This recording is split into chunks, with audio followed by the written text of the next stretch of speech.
As a man who's studied morality your whole life, are there any things that you can tell us about that concept? I mean, I know you have a whole moral foundations theory that was 5 pairs of things and now 6, but anything that maybe you can kind of leave us as far as what we understand about morality? It's something we've always had as humans, and now it's come into kind of a different way because we've grown, bigger population, social media, connectivity. What can you tell us? I guess I would urge people to think of morality as it's the water that we swim in, it's the spider net that we move on, and then we don't really see it for what it is and what it does to us. So, I look at our species and I'm in awe. I'm completely amazed that this primate that came down out of the trees and stood up on the savannas and other parts of Africa, and that became hunter-gatherers, that in the space of just 10,000 years, we've gone from being hunter-gatherers to living in gigantic, beautiful cities like London and New York, with very low rates of violence. So in one way, I'm completely in awe of what we've done, and moral psychology was essential for us doing that. We never could have found ways to work with each other, trust each other, trade with each other, if we didn't have this moral sense.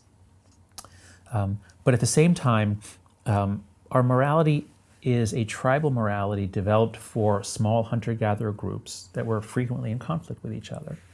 And so we bring into the modern age this tendency for tribalism. And so I guess what I would urge people is to see that our moral psychology, it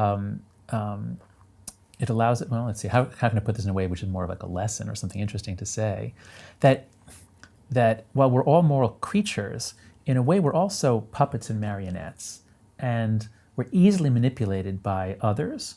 The research on the Russian hacking showed this.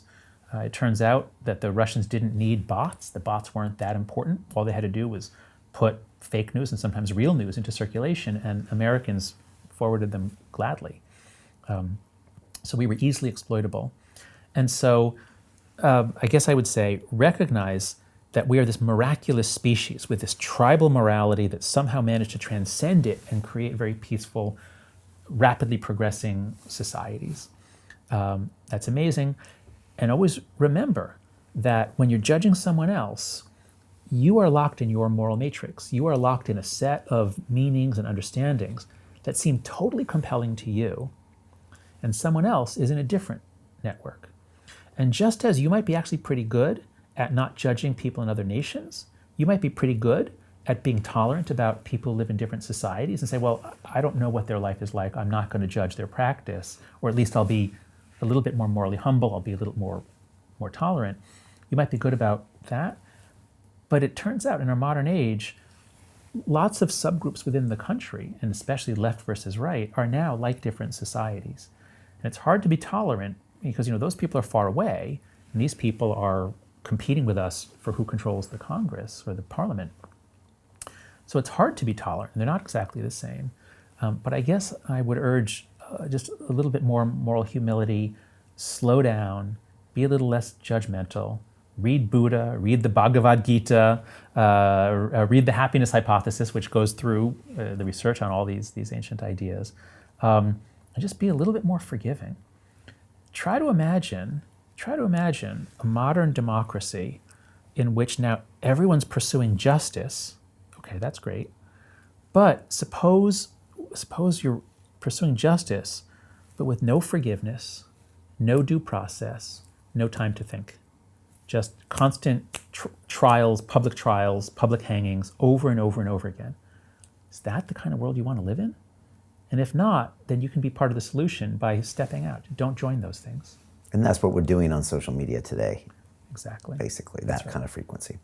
And in addition to that long list of things, maybe try some psychedelics as well. Yes, I don't know about age 18. I'm not opposed to it necessarily, and in that particular family, if everyone was into it. But at some point before 30, I think that for most people, psychedelics would be a good catalyst for this kind of development. Yes. Yeah, just because it allows you maybe to get out of your own framework, your own brain, and maybe observe things from just a different perspective. Yeah, it's like traveling. I mean, in fact, that's what a lot of the metaphors are. In fact, in the Bhagavad Gita, there's this amazing scene where Krishna So the Bhagavad Gita, one of the central scenes, if I remember it, is that Arjuna is the leader of one branch of a royal family, and he's supposed to lead his vast army into battle against another branch of the royal family. And he doesn't want to do it. He doesn't want to kill his relatives. And Krishna comes down to explain to him why he must do it, why his dharma requires him to do it.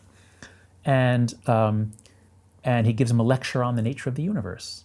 And Arjuna, he's speaking to the rider. And so Arjuna says, well, okay, but show me this universe. I don't understand this. And so Krishna gives him a third eye where he can see the universe as it really is, as a god would see him. And what happens to Arjuna next sounds like a massive acid trip, the way he describes it, seeing infinite suns and dimensions and time. And after Arjuna has that experience, that convinces him in a way that a long lecture never could. That, you might say, he grows spiritually now, leading an army into war. You can decide what you think about that. But the point is, he does his dharma, he is enlightened. So yes, I do think that across cultures, many cultures use psychedelics at initiation, and they relate them to wisdom. So across cultures, the common human discovery is that psychedelics are often aids to spiritual and intellectual and moral growth. Yes.